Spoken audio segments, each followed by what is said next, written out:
பாருங்கள் மக்களே, இதுதான் ராஜேஸ்வரி அம்மன் ஆலயம். அப்படியே பாருங்கள், நான் வந்து நிற்கிறேன். உள்ளுக்குள்ளே வந்துட்டேன், ஆலயத்துக்குள்ளே போய் கொண்டிருக்கிறேன். பாருங்கள், மிகவும் பிரம்மாண்டமாக இருக்குது. ஓடுகளால் தான் இந்த கட்டிடம் இருக்குது. நிறைய கட்டிடம் வந்து சிதைவன்கள்லாம் இருக்குது. இந்த கோபுரத்தில் இருக்க சிலைகளை பார்த்தீங்கன்னா உங்களுக்கு எப்பவுமே ஆச்சரியமாக இருக்கும். எவ்வளோ ஒரு தத்ரூபமாக இந்த சிலைகளை வந்து வடிச்சிருக்கணும்னு பாருங்கள். கண்ணையை பாருங்கள், காளித்தாயை அப்படி இருக்குது. இங்கே ஒவ்வொரு கண்ணகின்ற ஒவ்வொரு அந்த நிலைகளை வந்து காட்டியிருக்கணும். பாருங்கள் அப்படி இருக்கு. ராஜேஸ்வரி அம்மன் கோயிலின் உபதலைவர் நான் ரொசான்குமார். இங்கே வந்து தற்போது வந்து ஆலயம் வந்து முழுமையாக விட்டு தந்திருக்கு. ஆனால் வந்து இன்னும் வந்து அதற்கான அனுமதி வந்து சரியாக தரவில்லை. எப்போ தருகிறார்கள் என்று தெரியவில்லை. இங்கே பாருங்கள், பெரிய காவலர் எல்லாம் இருக்குது. பார்த்தீங்களா, காவலர்னு உள்ளுக்குள்ளே வந்து பொட்டில் எல்லாம் போட்டு வச்சிருக்கணும். உள்ளுக்குள்ளே பார்த்தீங்களா, பலாரி சந்திலேருந்து அண்டனிபுரம் வந்து அண்டனிபுரத்தால் வந்து இந்த பைரவர் அடியால் போய் உண்மையிலே இப்படி ஒரு நந்தி வந்து நீங்கள் எங்கேயும் பார்த்துருக்க மாட்டீங்க. மிகவும் கம்பீரமான ஒரு நந்தி ஒன்று இருக்குது. பார்த்தீங்களா, இங்கே எல்லாம் உடைஞ்சு தான் கிடக்கு. உள்ளுக்குள்ளே பாருங்கள், ஃபுல்லாகவே உடைஞ்சு கிடக்குது. நிறைய பேர திட்டங்கள் செய்ய வேண்டி இருக்குது. இதான் அந்த பைரவர் ஆலயம். இதால் தான் இப்படி நடந்து போகணும். இது வந்து காமதேனுவை பாருங்கள், அந்த காலத்தில் செய்த காமதேனு, மரத்தாலான காமதேனுவை பாருங்கள் அப்படி இருக்குதுண்டு.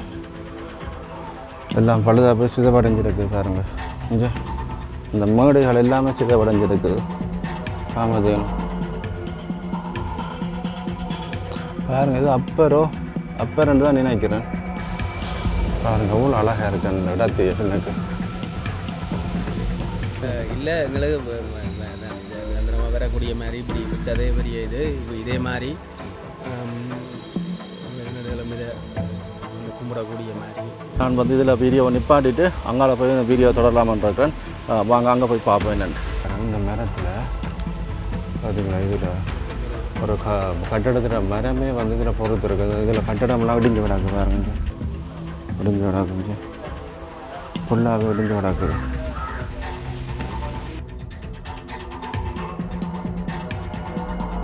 கோயில் இப்போ என்ன மாதிரி பூசை வழிபாடுகள் இப்போ நடக்க போகுது? அதுகள் பூசை வழிபாடு என்னென்னா, இப்போ வந்து நாங்கள் ஒவ்வொரு வெள்ளிக்கிழமையும் போய் விளக்கு வச்சு வரேன். யாராவது மக்கள் வந்து பூசைக்கு கேட்டால் அதற்கு ஒழுங்குபடுத்தி மக்களை கூட்டி கொண்டு போய் பூசை செய்கிறது. இல்லாவிட்டால் நாங்கள் போய் ஒரு ஐயாவை கூட்டி கொண்டு விளக்கு வச்சுட்டு வரோம். நாங்கள் அதே மாதிரி ஒவ்வொரு வெள்ளிக்கிழமையும் பூசை நடக்கும். இனி தொடர்ந்து இந்த பாதையால் விட்டால் ஐயாவை கூட்டி கொண்டே நாங்கள் தொடர்ந்து பூசை செய்கிற நிலைமையில் இருக்கிறோம். இனி தொடர்ந்து விட்டால் இப்போ நாளைக்கு தான் எங்களுக்கு தெரிய போகுது இதுக்கால போகலாமா இல்லையா. விமானம் பேர் இது.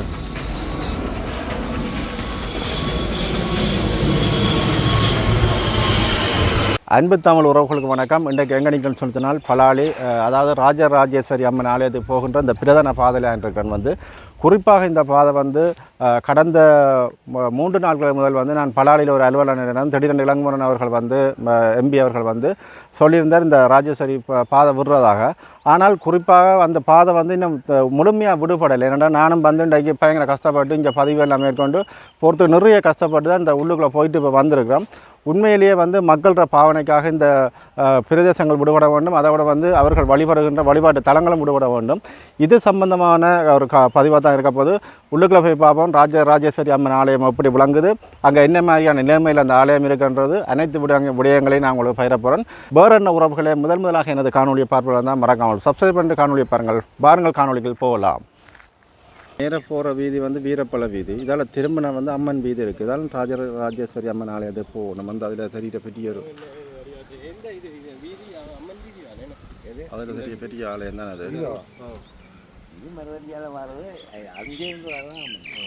ஐயா சொல்லுங்க ஐயா, இந்த பாதையை சொல்லுங்க ஐயா.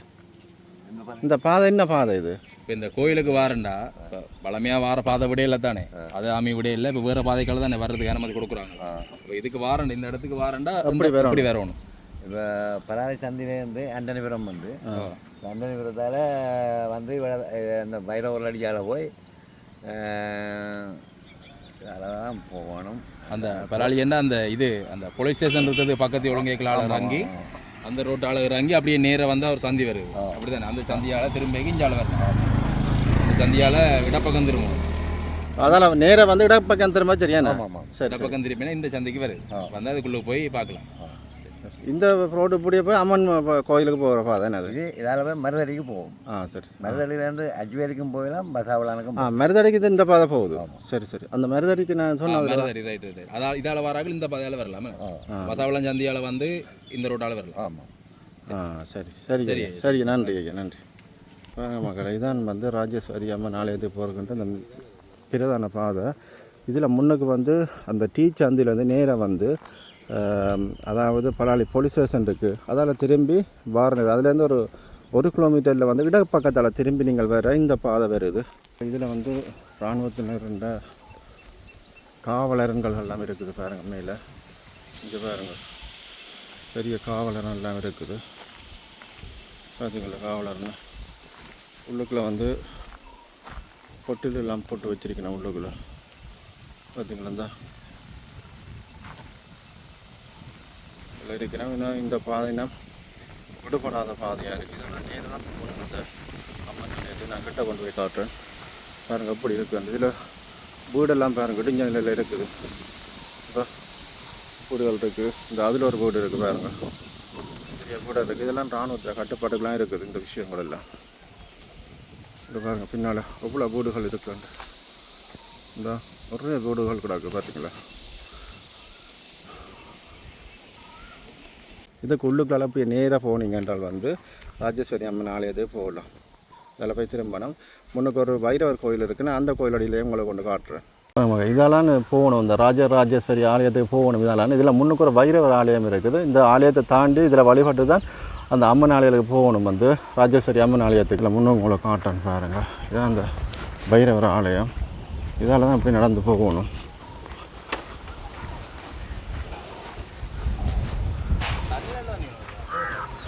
பாருங்க இப்படி அழகாக இருக்குண்டு. இதுதான் சின்ன பைரவர் வச்சிருக்கிறேன் பாருங்க. அப்படி இந்த பாதையால் தான் நடந்து போகணும் ஃபுல்லாகவே.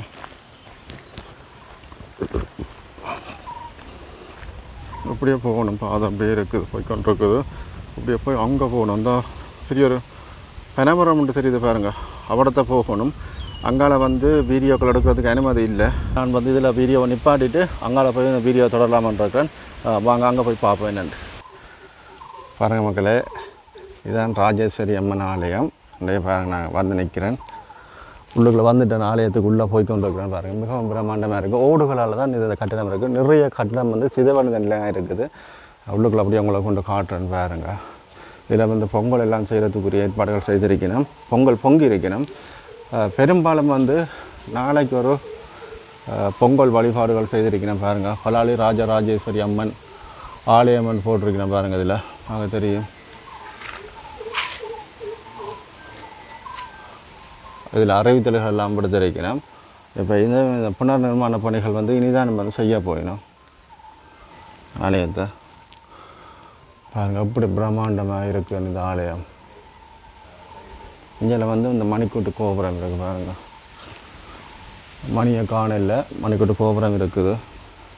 இவ்வளோ பெரிய பெரிய தூணுகள்னு பார்த்தீங்களே. இங்கே பாருங்க, பெரிய ஒரு அரச மரம் ஒன்று இருக்குது பார்த்தீங்களா. அப்படி வளர்ந்து கிடக்குண்டு. மிகவும் பிரம்மாண்டமான தூண்கள் பாருங்கள் எப்படி இருக்குதுண்டு.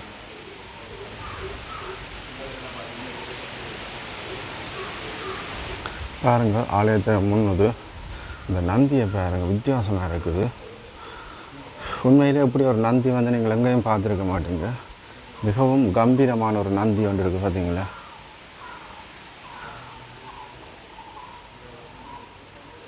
இப்படி பழைய காலத்து நந்திகள் எப்படி இருக்கும் பாருங்க. எப்படி இருக்குன்னு பிரம்மாண்டமாக இருக்குது பாருங்கள். பார்த்தீங்களா கோயிலெல்லாம் அப்படியே சிதவடைஞ்சு இருக்குது. அம்மனை பார்த்தீங்களா முன்னுக்கோ. அந்த காலத்தை அடித்த பெயிண்டுகள் அப்படியே இப்போவும் இருக்குது. உள்ளுக்க பாருங்க, ஈஸ்வரி நிர்வாகம் அந்த ஃபோட்டோக்கு நம்ம முன்னுக்கும்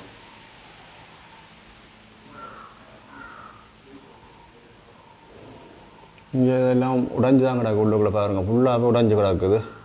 நிறைய வேலை திட்டங்கள் செய்ய வேண்டியிருக்குது.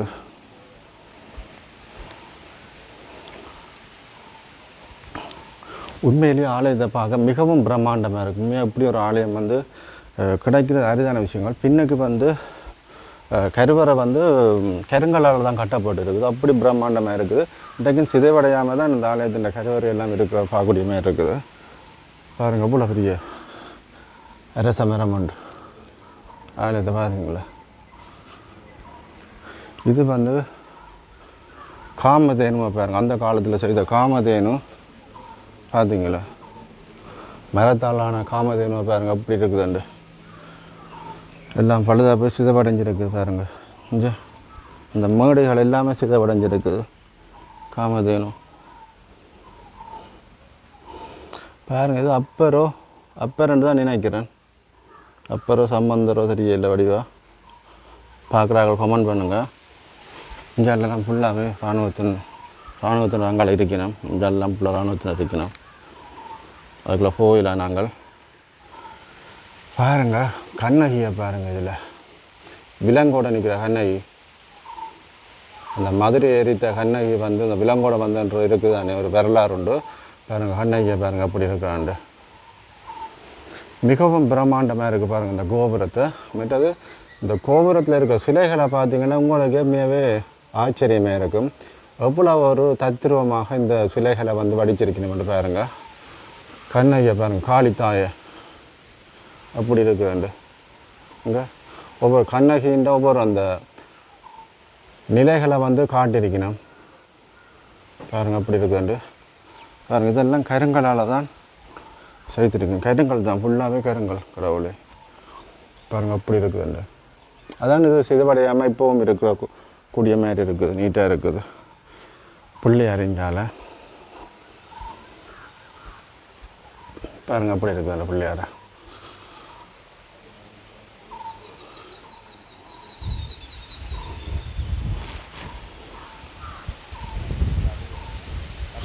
பாருங்கள் அவ்வளோ அழகாக இருக்கு அந்த இடத்தையே எனக்கு. மிகவும் ஒரு பிரம்மாண்டமாக இருக்குது பாருங்கள்.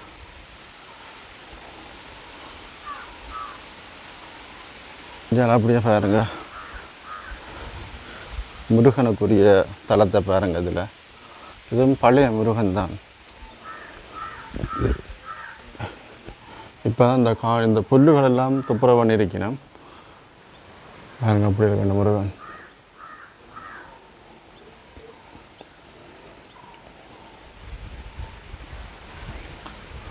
நீங்கள் எந்த இடம் தானோ? கண்ணால் எப்போ பாருங்களா? எங்கே இருக்கிறீங்க இப்போ?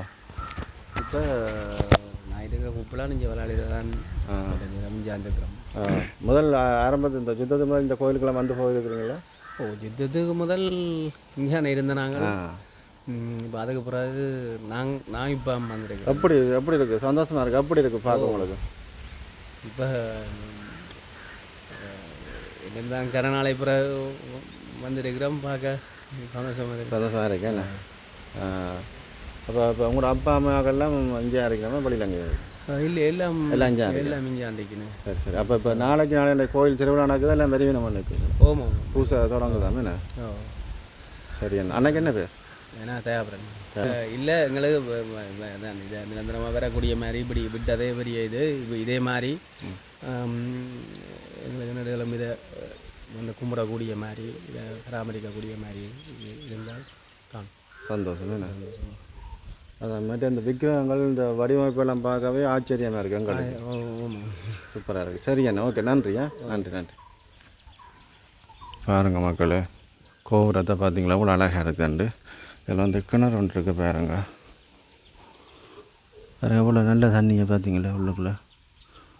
சூப்பராக இருக்குங்க, பிரம்மாண்டமாக இருக்குது பாருங்க. வெற்றியாரோ அரச மரம் ஒன்று இருக்குது பார்த்தீங்களா.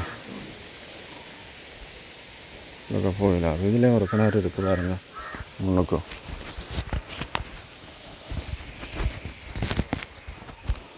இதுக்குள்ள வந்து ஒரு விக்கிரகம் ஒன்று இருக்குதான், பெரிய ஒரு அம்மன்ட விக்கிரகம் உண்டு. அதுக்கு ஒரு பெரிய வரலாறு இருக்குது. இந்த விக்கிரகத்தால் வந்து அந்த காலத்தில் இந்த விக்கிரகம் இந்த யாரும் சொன்னதாமன்னு சொல்லி ஒரு வரலாறு உண்டு. அதாவது இந்த இடம் வந்து சுனாமிகள் வரலையா, கடலில் அடித்தாலும் சுனாமி வராத ஒரு ஏரியாவாக இந்த இடம் இருக்குதாமன்னு சொல்லி சொன்னவிய. இது வந்து பாருங்கள் நடராஜரை அப்படி இருக்குண்டு. இதில் ஒரு கட்டடம் ஒன்று இருந்திருக்கு, அது ஃபுல்லாகவே சிதைவடைஞ்சிருக்குது. இதில் பாருங்க அரங்க பாருங்களேன் அப்படி இருக்குன்ட்டு சூப்பராக இருக்குன்னு அரங்கு எவ்வளோ நீட்டாக கட்டியிருக்கேன் அந்த நேரமே. இதெல்லாம் உடைஞ்சு கிடக்குது பாருங்க, அப்படி கிடக்குதுண்டு. இதில் வந்து யாக மேடை கூட இருக்குது பாருங்க, அப்படி இருக்குது யாக மேடை. அதேமாரி பாருங்கள் இந்த மரத்தில் பார்த்தீங்களா, இதில் ஒரு கட்டடத்தில் மரமே வந்து இதில் பொறுத்து இருக்குது. இதில் கட்டடம்லாம் இடிஞ்சு கிடக்கு பாருங்க, இடிஞ்சு கிடக்குஞ்சு ஃபுல்லாகவே இடிஞ்சு கிடக்குது. அப்படி பார்த்தீங்களா, சூப்பராக இருக்குது. கோபுரத்தை பார்த்தீங்களா, பைரவர்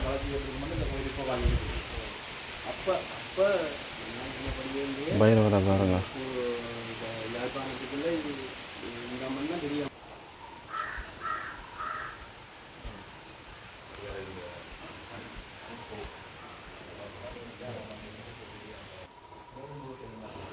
பாருங்கள் அதுக்கு வழியில் அப்படி இருக்குதாண்டு பாருங்கள். அப்படியே ஃபுல்லாகவே முள்ளு கம்பியால் தான் விட்டுருக்கணும், கட்டி கொண்டிருக்கணும், பாதை போட்டு கொண்டிருக்கணும்.